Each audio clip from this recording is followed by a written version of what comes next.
पवित्र सैन्याच्या येवाने बाप्पा राखीच्या बुधवार निमित्ताने प्रभुदेव बाप्पा राखीचं महत्व आणि या बुधवारचं महत्व आम्ही ऐकून त्याप्रमाणे आचरण करण्यासाठी तू आपला कृपा बोलत असताना तुझ्या वचनातून मलाही तू आपल्या हाताने सहाय्य कर, मार्गदर्शन कर. येशूच्या नावाने आमेन. आजचा विषय हा दरवर्षी असतो. आजचे शास्त्रपाठ थोडेफार फेरफार करून तेच असतात. प्रभू म्हटलं याच्यात काय नवीन काय आहे का, नाहीतर मग काय होईल की नुसती प्रथा आहे. हे फक्त आम्ही स्वतःला मनाला समाधान करण्यासाठी करत आहोत असा त्याचा अर्थ होईल. सोशल मीडियामध्ये सगळे वाचणारेच आमची माणसं आहेत, तर आता त्याच्यापेक्षा काहीतरी वेगळं पाहिजे नाही का. आणि म्हणून मी विचार करत असताना काही ठराविक गोष्टी माझ्या निदर्शनास प्रभूने आणलेल्या आहेत. थोडक्यामध्ये मी त्या सांगणार आहे, जास्त वेळ घेणार नाही. रात्रीची वेळ आहे. किती वाजले? 7:35 झालेले आहे. आपण हे ऐकणार आणि नवीन चैतन्य घेऊन या ठिकाणावर आपण निघून जाणार आहोत. राखीचा बुधवार म्हटला की आपल्या सर्वांना चाहूल लागते ती म्हणजे उपास समयाची. इंग्रजीमध्ये त्याला लेंथ म्हटलेलं आहे. आणि ह्या आजपासून सुरू होणाऱ्या उपास समयाला आम्ही कशाने सुरुवात करतो? कपाळावरती राख लावून. आता ही राख लावत असताना आम्ही क्रूसाचं चिन्ह करतो. परमेश्वराने ते पाहिलेलं आहे. आणि कपाळावरती राख लावत असताना बाळक एक वाक्य नेहमी बोलतात आणि ते म्हणजे, हे मनुष्या तू धूळ आहेस आणि धुळीस मिळशील याची आठवण ठेव, याची आठवण ठेव. ह्या शब्दांनी आम्हाला आमचे नश्वर आयुष्य किंवा नश्वर जे जीवन आहे, आमची जी पापमय स्थिती आहे त्याची आठवण करून दिली जाते. आणि ती आठवणच नुसती नाही, तर आम्ही या बुधवारच्या दिवशी, राखीच्या बुधवारच्या दिवशी पश्चाताप आणि पुनरुज्जीवन एक करावे आणि दैवी आमंत्रणाची आम्हाला परमेश्वर त्याच्या वचनातून आठवण करून देत असतो. आणि त्यामुळे आजचा हा राखीचा बुधवार हा फार महत्वाचा आहे. आम्ही आमच्या जीवनामध्ये राखीचा बुधवार जो आम्ही पाळत आलेलो आहे त्याला फार मोठं महत्व आहे. कारण इतिहासामध्ये आमचे जे पूर्वज होऊन गेले, जे ज्याला आपण पॅट्रिआर्क्स म्हणतो, जे धर्म पुढारी होऊन गेलेले आहेत, जे बिशप्स होऊन गेलेले, ज्यांनी परिषदा घेतलेल्या आहेत आणि ज्या काळामध्ये पाखंडी मत चर्चमध्ये यायला लागले आणि लोकांना विश्वासापासून परावृत्त करायला लागले, त्यावेळेला मग त्यांनी प्रेषितांचा मतांगीकार तयार केला, निकेचा मतांगीकार तयार केला आणि या रूढी आणि परंपरा त्यांनी आत्मसात केल्या यासाठी की विश्वासणाऱ्यांनी एक राहावं, एकत्र यावं आणि प्रभूमध्ये आपलं जीवन जगावे.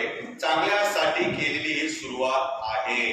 पण नंतर कालांतराने अनेक मतप्रवाह व्हायला लागले आणि मग कोणी पाळायचं, नाही पाळायचं, कसं पाळायचं, का पाळायचं, त्यामुळे आम्ही काय करावं नेमकं आणि काय नाही हे अनेकदा आम्हाला कळत नाही. आम्ही गोंधळून जातो. परंतु शास्त्रामध्ये याचा काय उल्लेख आहे का आणि यामधून परमेश्वर आम्हाला काय शिकवू पाहतो हे आम्ही शिकणं आज महत्वाचं आहे. उपास समय हा आमच्या पूर्वजांनी वधस्तंभावरती प्रभू श्री ख्रिस्त मरण पावला त्याच्या अगोदर 40 दिवस त्यांनी नेमलेले आहेत, यासाठी की या 40 दिवसामध्ये प्रत्येक विश्वासदाराने पुनरुत्थानाची तयारी करावी. प्रभू श्री ख्रिस्त पुनरुत्थानाच्या दिवशी मरणावरती विजयी झाला आणि तो पुन्हा उठलेला आहे आणि त्या दिवसापर्यंतची म्हणजे पुनरुत्थान सण येईपर्यंत आम्ही आमच्या आध्यात्मिक जीवनाची तयारी करावी. याकरता हा 40 दिवसांचा समय आमच्या पूर्वजांनी आम्हाला नेमून दिलेला आहे. आधुनिक युगामध्ये, आजच्या काळामध्ये अनेक चर्चेसमध्ये किंवा अनेक विश्वासदारांना राखीचा बुधवार हा फक्त एक विधी वाटतो, एक विधी आहे, एक प्रथा आहे. कारण त्यांचं म्हणणं असं आहे की याचा शास्त्रात कुठेही उल्लेख नाही राखीचा बुधवार पाळावा म्हणून. आम्हाला जे आमच्या पूर्वजांनी काही सिस्टम लावून दिलेली आहे, ज्या काही प्रथा लावून दिलेल्या आहेत, जे काही विधी लावून दिलेले आहेत, त्याच्यामध्ये त्यांचा जो उद्देश होता तो उद्देश फार महत्वाचा आहे. आणि तो उद्देश म्हणजे मी तुम्हाला मगाशी सांगितल्याप्रमाणे राख ही फक्त धूळच नाही, तर विश्वासणाऱ्यांनी या दिवशी स्वतःला प्रभू समोर नम्र करावं, या दिवशी पश्चातापी अंतःकरणाने परमेश्वरासमोर सादर करावं स्वतःला आणि आम्ही त्या देवावर पूर्णपणे अवलंबून आहोत याचं प्रतीक म्हणजे प्रियानो राखीचा बुधवार आहे आणि म्हणून शास्त्रातून जे शास्त्रपाठ आपण वाचलेले आहेत, ऐकलेले आहेत, त्याच्यावरती थोडंसं आपण मनन करणार आहोत. या सत्याचं विश्लेषण हे देवाचे सेवक लोकांनी कसं त्या वचनामध्ये केलेलं आहे, थोडक्या वेळेमध्ये त्याकडे आपण पाहणार आहोत. पहिला आहे शब्द किंवा पदार्थ. राख हा शब्द किंवा राख हा पदार्थ जो आमच्या आज कपाळावरती आहे, अति महत्वाचे का आहे? शास्त्रामध्ये जरी राखेचा बुधवार लिहिलेला नाही, शास्त्रामध्ये त्रेकत्व पण लिहिलेलं नाही, त्रेक देव आहे हे सुद्धा लिहिलेलं नाहीये, पण तरी देखील आम्ही सर्वजण त्रैक्यावरती विश्वास ठेवणारे आहोत. पिता, पुत्र आणि पवित्र आत्मा हे देवाचे अंग आहेत. या तीन व्यक्ती प्रभू देवबापामध्ये सामील आहेत, त्याच्यावरती आम्ही विश्वास ठेवतो. सगळ्याच गोष्टी शास्त्रात नाहीत. बायबलच्या काळामध्ये राखेचा बुधवार नव्हताच. हा राखेचा बुधवार नंतर आला. येशू ख्रिस्त पुनरुत्थित झाला त्यानंतर जे चर्चेस निर्माण झाले, त्या चर्चेसनी देवावरचा आपला विश्वास बळकट व्हावा म्हणून अनेक प्रथा, चाली, रूढी, परंपरा चर्चमध्ये आणल्या आणि त्यामुळे ह्या ज्या प्रथा आहेत त्या शास्त्रात नाही म्हणून पाळायचं नाही हे म्हणणं चुकीचं आहे. मला शास्त्र काय सांगतं ते महत्वाचं आहे. ज्या गोष्टी ह्या काळामध्ये विश्वासधारे करतात या 40 दिवसामध्ये, त्या गोष्टी म्हणजे उपास धरणे. आता उपास धरण्यामध्ये पण काही प्रकार आहेत. कोणी सकाळचा नाश्ता स्किप करतं, कोणी दुपारचं जेवण स्किप करतं, असाही उपास चाललेला असतो. आता ज्याची त्याची चॉईस. मी म्हणू शकत नाही तुम्ही हे करू नका, हे करा. अनेक आजार आहेत, त्यामुळे इच्छा असूनही आम्हाला उपास धरता येत नाही. उपास धरलेच पाहिजेत, उपास धराच याच्यावरती काही परमेश्वर अडून बसलेला नाही. उपास न धरणारे नरकात जातात असे कुठे लिहिलेलं नाही आणि उपास धरणारे सगळे स्वर्गात जातात असे कुठे लिहिलेलं नाहीये. इट्स आवर चॉईस, ते आमची चॉईस आहे. आणि म्हणून उपवास जे विश्वासधारे धरतात त्या विश्वासधाऱ्याचा दुसरा आम्हाला काही लोक आम्हाला असे पाहायला मिळतात की जे पश्चाताप अंतःकरणाने स्वतःचं जीवन प्रभू समोर उघडं करतात आणि काही विश्वासधारे जे आपल्या कपाळावरती राख लावून घेतात. या अशा अनेक गोष्टी आहेत आणि चर्चेसमध्ये स्वनाकाराचे डबे देखील दिले जातात. का? कारण आम्ही स्वत्याग करायचा आहे. आजच्या दिवसाला मी जो अन्न त्याग केलेला आहे, थोडक्यामध्ये काय काय लोक इथं पुनरुत्तराच्या दिवशीच काहीतरी नोटा टाकतात आणि देऊन टाकतात चर्च जातात. देवावर उपकार केल्यासारखं हा त्या डबा देण्याच्या मागचा उद्देश नाहीये. स्वनाकाराचा डबा देण्यामागे उद्देश हा असतो की मी आज जे जेवण स्किप केले त्या जेवणाची रक्कम त्या डब्यामध्ये मी टाकली पाहिजे. तो माझा त्याग आहे, तो मी प्रभूला दिला, हा त्याच्या मागचा अर्थ आहे. प्रिया, आम्ही जेवढं प्रभूसाठी त्याग करू प्रियानो, तो परमेश्वराला खूप आवडतो. आणि म्हणून ह्या राख लावणे, उपास करणे, पश्चाताप करणे या ज्या गोष्टी 40 दिवसामध्ये आम्ही करत असतो, त्या सगळ्या गोष्टी पवित्र शास्त्रामध्ये एक गट्टा जरी नसल्या तरी त्या अनेक ठिकाणी विखुरलेल्या आहेत असं आम्हाला पाहायला मिळतं. यांचा नावासहित उल्लेख शास्त्रात नाही म्हणून हा विधी चुकीचा आहे असंही म्हणणं अयोग्य आहे. आध्यात्मिक लाभासाठी शिस्तबद्धता ठेवणं हे महत्वाचं आहे आणि म्हणून आमच्या पूर्वजांनी आम्हाला आध्यात्मिक लाभ प्राप्त व्हावा, आमची आध्यात्मिक उन्नती व्हावी, आम्ही प्रभूमध्ये अधिक वाढावं, 40 दिवसामध्ये सर्व त्याग करून आम्ही प्रभूच्या वचनामध्ये मननचिंतन करावं, प्रार्थनेमध्ये वेळ घालवावा, यासाठी आमच्या पूर्वजांनी ही गोष्ट केली. चुकीची आहे का ही? नाही ना, चुकीची नाही, चांगलीच गोष्ट आहे ना. आमची आध्यात्मिक वाढ होण्यासाठी या गोष्टी, आमचं पापक्षालन होण्यासाठी, आम्ही पश्चातापी अंतःकरणाने प्रभू समोर येण्यासाठी आमच्या पूर्वजांनी या प्रथा लावून दिलेल्या आहेत आणि त्या चांगल्या आहेत, त्या वाईट नाही. त्याच्या विरोधात पवित्र शास्त्र नाही, हे नेहमी लक्षात घ्या. मत्याचं शेवटमान 18वा अध्याय आणि 18वा वचन काय म्हटलेलं देवाचं वचनामध्ये? मी तुम्हाला कधीच सांगतो, जे काही तुम्ही पृथ्वीवर पाळता ते स्वर्गात टाकले जाईल आणि जे काही तुम्ही पृथ्वीवर मोकळे कराल ते स्वर्गात मोकळे केले जाईल. जे तुम्ही पृथ्वीवरती मोकळे कराल ते स्वर्गामध्ये मोकळे केले जाणार आहे. परमेश्वराचे वचन आहे. जे आम्ही पृथ्वीवर करणार आहे ते परमेश्वर वरती जाणतो, ते समजतो आणि त्या प्रकारे तो आम्हाला त्याचा प्रतिफळ देतो. दुसरा मुद्दा आहे आणि तो म्हणजे राख लावण्याचे पवित्र शास्त्रातील काही उदाहरणं मला तुमच्या समोर मांडू द्या.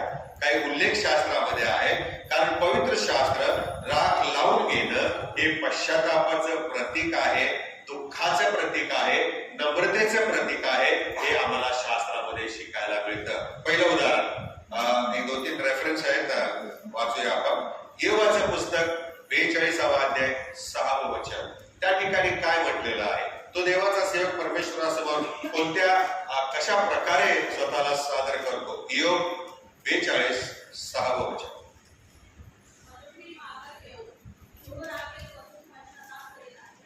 कारण मी माघार घेऊन, पुढे काय लिहिलंय? धूळ आणि राखेत बसून पश्चाताप करत आहे. देवाचे श्लोक आहेत. आपलेच पूर्वज म्हणायचे, विश्वास लावायचे. त्या काळामध्ये परमेश्वर विश्वास ठेवणारे, दुःखी अंतःकरणाने स्वतःचं जीवन प्रभूसमोर मांडत असताना त्यावेळेला प्रियानो ते काय करत असत? पश्चातापाचं प्रतीक म्हणून धुळीत राखेत बसत असत. पण आज आम्ही जर ते केलं तर चुकीचं आहे का? आता पण कोणता नेसतो ना आपण, कधी नेसतो आठवतं का? सॅकक्लॉथ आपण कधी वापरतो? जेव्हा पिकनिक असते त्यांना आपण गोण्या देतो, त्या गोण्यात त्यांना उभं करतो आणि ते गोणी धरायला लावतो आणि मग काय करतो? खेळ करतो, है ना? त्या प्रत्येक खेळाच्या वेळेला मला ह्या जुन्या काळातील लोकांची आठवण येते. ते गोंताट नेसत असत, ते धुळीमध्ये बसत असत, ते राखेमध्ये बसत असत. त्याच्या मागे पण फार मोठं थिओलॉजी आहे, ईश्वर ज्ञान आहे प्रियानो. आणि म्हणून योग असं म्हणतो की पश्चातापी होऊन मी धुळीत आणि राखेत बसत आहे. म्हणजे तो स्वतःला परमेश्वरासमोर क्षुद्र समजत आहे, परमेश्वरासमोर तो कवडीमोल समजत आहे. जरी एका बाजूला प्रभू श्री ख्रिस्त म्हणाला की तुम्ही चिमण्यांच्याहून फार मौल्यवान आहात, 2 दमडीला चिमण्या जर विकल्या जातात तर त्यांच्यापेक्षा तुम्ही मूल्यवान आहात. पण आम्ही मूल्यवान जरी असलो तरी पापामुळे प्रभू समोर आम्ही येत असताना स्वतःला नम्र अंतःकरणाने सादर करणं गरजेचं आहे. योनाचं पुस्तक काढावं. योना 3रा अध्याय 5 आणि 6व्या वचनामध्ये आम्ही काय प्रार्थना ऐकतो त्याची. योना 3रा अध्याय 5 आणि 6. जुन्या करारातील योना 3रा अध्याय 5 ते 6 वचन. तेव्हा निनवे शहरातील लोकांनी देवावर श्रद्धा ठेवली, त्यांनी उपास नेमिला आणि ज्येष्ठांपासून म्हणजे सिनियर सभासदांपासून ते लहान मुलांपर्यंत सर्वांनी गोंताट नेसले.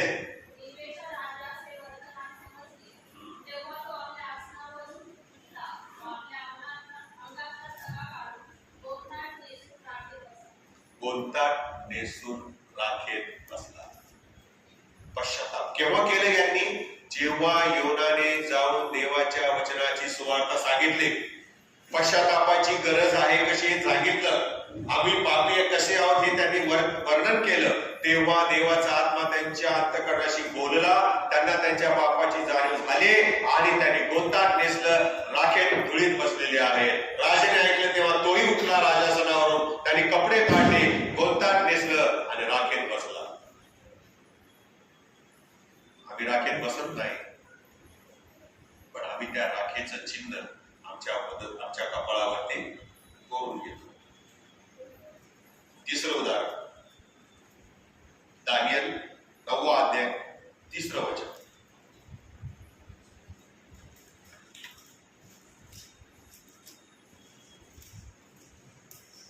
दानियल 9वा अध्याय 3रं वचन काय लिहिलेलं आहे त्या ठिकाणी?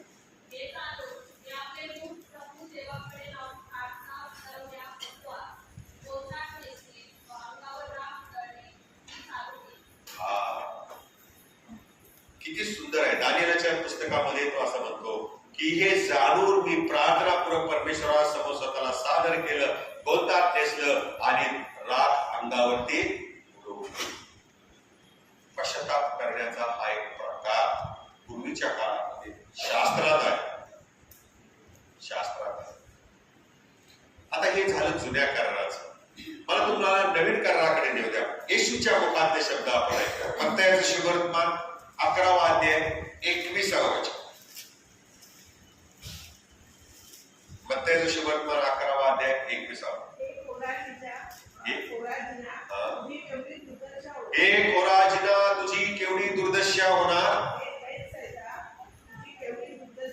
हे बेतसैदा, तुझी केवढी दुर्दशा होणार.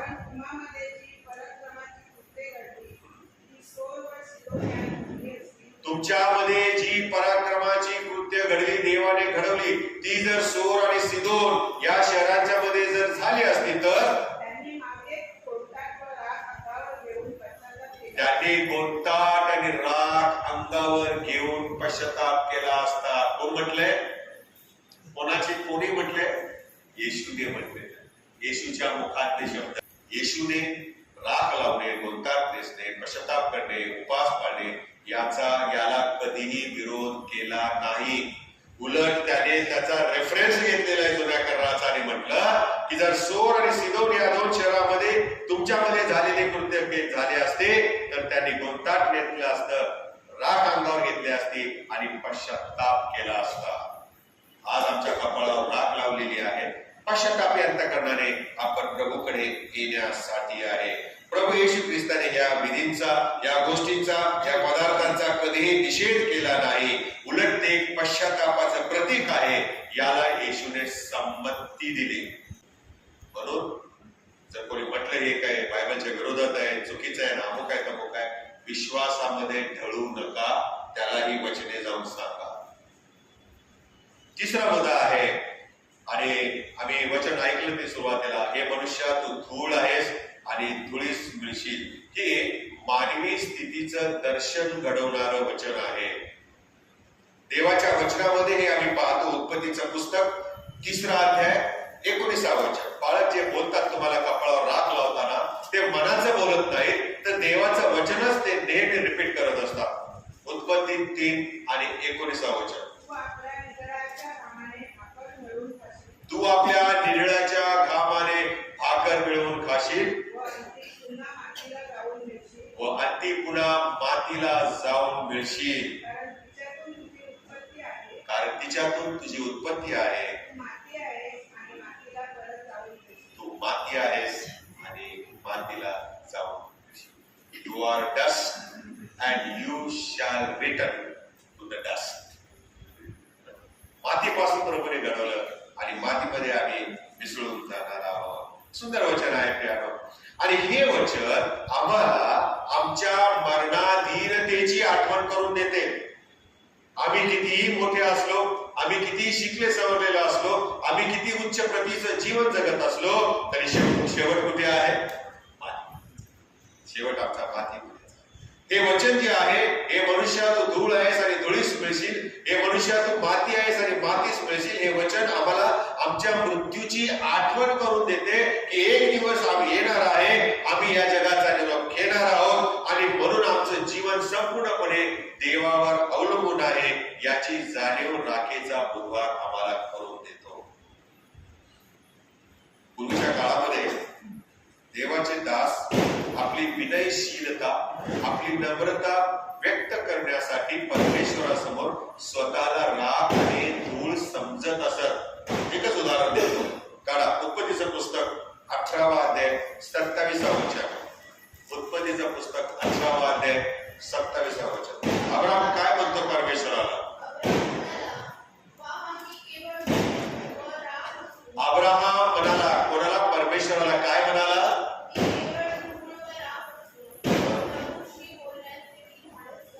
हे प्रभू तुझ्या तुलनेने, काय भाषांतरात असं लिहिलेलं आहे, हे प्रभू तुझ्या तुलनेने मी केवळ धूळ आणि राख आहे.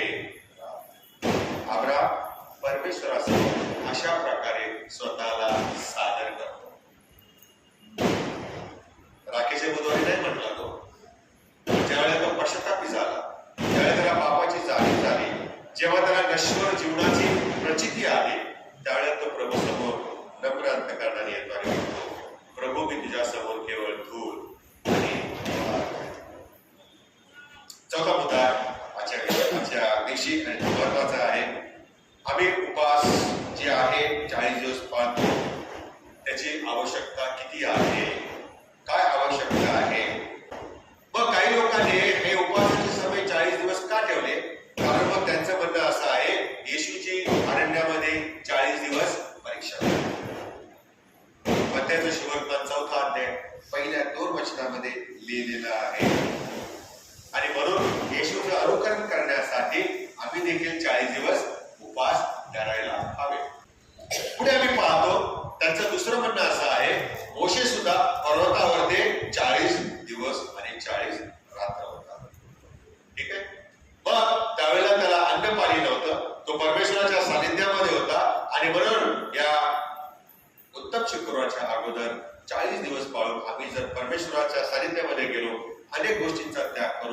ते प्रभूला आवडेल, आमची आध्यात्मिक उन्नती होईल. आणि म्हणून राखीचा बुधवारी पासून 40 दिवस पाळणं आवश्यक आहे.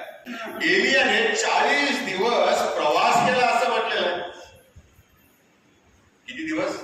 40 दिवसांचा प्रवास केलेला आहे. शास्त्रामध्ये 40 ला फार महत्व आहे. सध्या विश्वासणाऱ्यांसाठी हे 40 दिवस आध्यात्मिक उन्नतीसाठी आहेत, देवाच्या वचनाचं मनचिंतन करण्यासाठी आहेत. आणि वधस्तंभावरती प्रभू श्री ख्रिस्त माझ्यासाठी मरण पावला, माझ्यासाठी त्याचा छळ झाला, माझ्यासाठी त्याने दुःख सहन केलं, या प्रभू श्री ख्रिस्ताच्या सर्व मरण समयाची आठवण करण्यामध्ये घालवण्यासाठी हे 40 दिवस नेमण्यात आलेले आहेत. हे आम्ही विसरता कामा नये. प्रभू येशूच्या मरणाचं महत्व आम्ही जाणून घेण्यासाठी 40 दिवसांचा उपवास आमच्या पूर्वजांनी ठरवलेला आहे. पाळायचा की नाही, करायचा की नाही, आमच्या हातात आहे. शेवटचा मुद्दा आहे आणि तो म्हणजे राख लावणे, गोंताट नेसणे, धुळीत बसणे. हे एक बाह्य चिन्ह आहे. It is an outward sign of inward change. आमचा आंतरिक बदल जो झालेला आहे त्याचं बाह्य चिन्ह काय आहे तर राख लावणे, पश्चाताप करणे, धुळीत बसणे, उपवास करणे. हे बाह्य चिन्ह आहे. जसा बाप्तिस्मा हा बाह्य चिन्ह आहे. कशाचं बाह्य चिन्ह आहे? आंतरिक आम्हाला मिळालेल्या देवाच्या कृपे. Baptism is an outward sign of inward grace of God upon me. माझ्यावर देवाची कृपा झाली, त्याचं बाह्य चिन्ह म्हणजे बाप्तिस्मा. पहिले करीत 11वा अध्याय 28व्या वचनामध्ये संत पौल आम्हाला आव्हान देतो, म्हणून प्रत्येकाने स्वतःची परीक्षा करावी. सेल्फ एक्झामिनेशन, इंट्रोस्पेक्शन ज्याला आपण म्हणतो, स्वतःचं आत्मपरीक्षण आम्ही करावं असं शास्त्र म्हणतं. दुसऱ्याकडे बोट दाखवायचं नाही, कारण दुसऱ्याकडे बोट दाखवलं तर 4 बोट आमच्याकडेही असतात. म्हणजे तो एक थोडासा पापी आहे, जास्त पापी मी आहे असं त्याचा अर्थ होतो, आहे की नाही? आणि म्हणून आम्ही दुसऱ्यांची पापे जमेस न धरता, दुसऱ्यांची पापे न मोजता प्रत्येकाने, शास्त्र काय सांगतं, स्वतःची परीक्षा करा. स्वतःची परीक्षा करा, नम्रता धारण करावी आणि देवाकडून क्षमा घ्यावी. आणि यासाठी उपास समय ही एक नामी संधी प्रभूने आम्हाला दिलेली आहे. चर्चमध्ये एक प्रथा होती आद्य मंडळीमध्ये, आणि ती प्रथा अशी होती की ज्याने एखादं महापाप केलं असेल ना तर त्याने सार्वजनिक ठिकाणी जायचं आणि त्या ठिकाणी बसायचं आणि मस्तकावरती त्याने काय करायची, राख ओतून घ्यायची. ही प्रथा त्या काळात होती. आता ही जी प्रथा होते, याऐवजी आपण कपाळावरती फक्त राखेच्या द्वारे क्रुसाचं चिन्ह करतो. आणि तेव्हापासून चर्चमध्ये ही राखेचा बुधवारचं ट्रेडिशन सुरू झालेलं आहे. पवित्र शास्त्र कुठेही सांगत नाही की हा एक पोकळ विधी आहे, मिनिंगलेस आहे, याला काही अर्थ नाही, असं पवित्र शास्त्रात कुठेही आम्हाला आढळत नाही. याच्या अगोदर आपण पाहिलेल्या प्रभू येशूने याला संपत्ती दिलेली आहे. राख लावणे, गोंताट नेसणे, धुळीत बसणे, उपवास करणे, पश्चाताप करणे. आणि म्हणून हा जो राखीचा बुधवार आहे त्याचा खरा हेतू जो आहे तो आपल्याला या वचनातून घेतलेला पाहायला मिळतो. वळा माझ्या बरोबर योएलचं पुस्तक 2रा अध्याय 13व्या वचनामध्ये काय लिहिलेलं आहे. प्रभू काय म्हणतो आपल्या वचनामध्ये? योएल संदेशाच्या द्वारे मंडळीला तो आज काय सांगत आहे?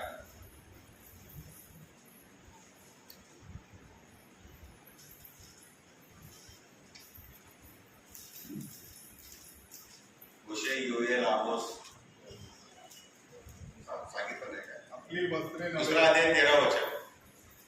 आपली वस्त्रे नव्हे, आपली वस्त्रे नव्हे तर आपले हृदय फाडा, तर आपले हृदय फाडा आणि परमेश्वर तुमचा देव याचकडे वळा. आणि परमेश्वर तुमचा देव याचकडे वळा. किती सुंदर आहे. काय भाषांतरामध्ये असं लिहिलेलं आहे, तुमचे कपडे फाडू नका, तर हृदय फाडा आणि परमेश्वराकडे परत.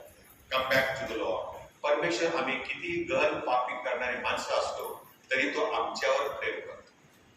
तो आम्ही करत असलेल्या पापावर कधीच प्रेम करत नाही, तो पाप्यांच्यावर प्रेम करतो. पाप्यांच्या पापावर प्रेम करत नाही.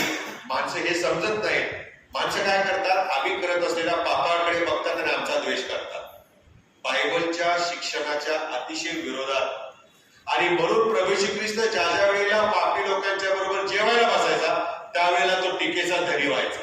कारण लोक येशू ख्रिस्त कोणाच्या घरी गेला हे पाहत होते आणि पापी माणसाच्या घरात हा बसला हे त्यांना आवडत नसायचं. आणि त्यांचा जो भ्रम होता की पाप करत असलेल्या माणसाला बहिष्कृत करायचं, तो परमेश्वराने प्रभू श्री ख्रिस्ताने मोडीत काढला आणि मुद्दाम तो पाप्यांच्या बरोबर जेवायला बसला, खायला बसलेला असं म्हटलं. त्याने ही शिकवण दिली, पाप्यांच्यावर प्रेम करा, त्यांचा धिक्कार करू नका. असं जर कराल तर सगळेच पापी आहेत, सगळ्यांचा नाश होईल, सगळेच बहिष्कृत होतील, राहणार कोण शेवटी. आणि म्हणून प्रियानो, या ठिकाणी आम्ही वाचतो आणि ऐकतो आणि शिकतो की प्रभू देवाचं वचन असं म्हणतं, तुमची कपडे फाडू नका तर तुमचे हृदय फाडा. मला तुमचा विधी नको आहे, तुमची दया हवी आहे. परमेश्वराकडे परत या. God is calling us back to him. परमेश्वराकडे येण्यासाठी कधीही उशीर नसतो. म्हणून मरता मरता त्या चोराला देखील प्रभू श्री ख्रिस्ताने उचलला आणि सुखलोकात ठेवलं. शेवटच्या क्षणाला काही वेळाने तो मरणार, त्याला बाप्तिस्मा घ्यायला वेळ पण नव्हते. त्या याजकांचे नियमावली त्याप्रमाणे राहण्यासाठी त्याच्याकडे जीवनाचा क्षण सुद्धा आता नव्हता. पण म्हणून का त्याने स्वर्गात जायचं नाही का? म्हणून का त्यांच्या पातकांची क्षमा व्हायची नाही का? आणि म्हणून येशूने वधस्तंभावरच तीच त्याला जागीच क्षमा केल्याने म्हटलं, आज बस बरोबर सुखलोकात. पण येशूची महान शिकवण आम्ही विसरतो. लोकही महान शिकवण विसरून गेलेले आहेत. जेव्हा राग कपाळावर लावण्यात येते तेव्हा तो एक डाग नाही, इट इज नॉट अ स्टेन. तो डाग नसून प्रियानो, आम्ही ख्रिस्तासमोर नम्र झालेला आहे. आम्ही ख्रिस्तासमोर नम्र होऊन परमेश्वराचा तो शिक्का, ते वधस्तंभ मी माझ्या कपाळावरती क्रूस घेऊन मी चालत आहे, याचं ते प्रतीक आहे, याचं ते प्रतीक आहे. आणि म्हणून प्रियानो, शेवटी राखेचा बुधवार हा मनुष्याचा शोध आहे, देवाचा नाही. Ash Wednesday is an innovation of a human being, not of God. पण Ash Wednesday, राखीचा बुधवार, याच्या विरोधात पवित्र शास्त्र मुळीच नाही. हे आम्ही पूर्ण या उपदेशामध्ये शिकलेलो आहे. जे आम्ही राखीच्या बुधवारी करतो ते सर्व देवाच्या लोकांनी जुन्या करारात, नवीन करारात केलेला आहे. येशूने त्याला संमती दिलेली आहे. उलट राखीचा बुधवार किंवा 40 दिवसाचा हा जो समय आहे तो विश्वासदारांसाठी एक लाईफस्टाईल आहे, एक जीवनशैली आहे, जी पवित्र शास्त्रामध्ये पश्चाताप आणि नम्रता धारण करावे असं शिकवण देते. या लाईफस्टाईलचं आम्ही अवलंबन करावं यासाठी परमेश्वराने आम्हाला या राखीच्या बुधवारी विश्वासदारांना एकत्र आणलेलं आहे. कळायला आपल्याला या गोष्टींचं आम्ही अवलंबन करावं. आणि म्हणून तू राख आहेस, तू धूळ आहेस, तू माती आहेस, हे शब्द जे शास्त्रामध्ये आम्हाला प्रभू येशू म्हणाला, देव म्हणाला, ते आम्हाला घाबरवण्यासाठी नाही, ते आमच्यामध्ये भय निर्माण करण्यासाठी नाही, तर ते देवाने ज्या मातीच्या द्वारे आम्हाला घडवलं, ज्या मातीला जीव दिला, त्याच मातीला पुन्हा देवाकडे परतण्याचं आव्हान आहे. म्हणून योएल काय म्हणाला? परमेश्वराकडे परत, come back to God, come back to God. आणि म्हणून प्रिय, तर जे या राखेच्या बुधवारविषयी टीका करतात, गैरसमज पसरवतात, त्यांच्या पलीकडे आपण जाऊया आणि हृदयामध्ये बदल घडवण्याचा हा एक दिवस आहे हे आपण समजून घेऊया आणि ख्रिस्ताच्या त्या अनमोल अशा बलिदानाचे आपण सहभागी होऊया. पश्चातापाचं बाह्य चिन्ह जी राख आहे त्यापेक्षा अंतःकरणामध्ये पावित्र्याचा बदल घडवणं हे महत्वाचं आहे. आणि हीच शिकवण परमेश्वर आम्हाला या राखेच्या बुधवारी देतो. राखेचा बुधवार आम्हाला परमेश्वराकडे परतण्याचा मार्ग उघडा करते. आणि म्हणून परमेश्वराचे आपण आभार मानू. येथून जात असताना आपण स्वतःला प्रभूच्या हाती स्वाधीन करूया, प्रभू समोर नम्र होऊया, नतमस्तक होऊया, पश्चातापी अंतःकरणाने त्याला सामोरं जाऊया, म्हणजे परमेश्वर आम्हाला स्वीकारल्याशिवाय राहणार नाही. आपण प्रार्थना करू. पवित्र सैन्याच्या युवा देव बाप्पा, आम्ही धन्यवाद देतो आज राखेचा बुधवार जो आम्हाला पूर्वजांनी लावून दिला. मनुष्याचा शोध आहे, पण त्यामध्ये जे पदार्थ आहेत, जे विधी आहेत प्रभू, ज्या गोष्टी आहेत जे हेतू आहेत ते सगळे पवित्र शास्त्रामध्ये कसे वर्णिले आहेत ते आज तो आमच्या अंतचक्षु उघडलेस आणि आम्हाला मार्गदर्शन केलंस. प्रभू आम्ही प्रार्थना करतो, आमच्यावरती दया कर. मनुष्य हा पापी आहे, नीतिवान कोणीच नाही, पण प्रभू आम्ही त्या पापावर विजय मिळवावे, आम्ही नतमस्तक तुझ्या समोर व्हावे, आम्ही नम्र अंतकरणे तुझ्या समोर यावं. आणि प्रभू देवा यासाठी आजचा दिवस नेमलेला आहे. आम्ही स्वतःला तुझ्या हाती स्वाधीन करतो.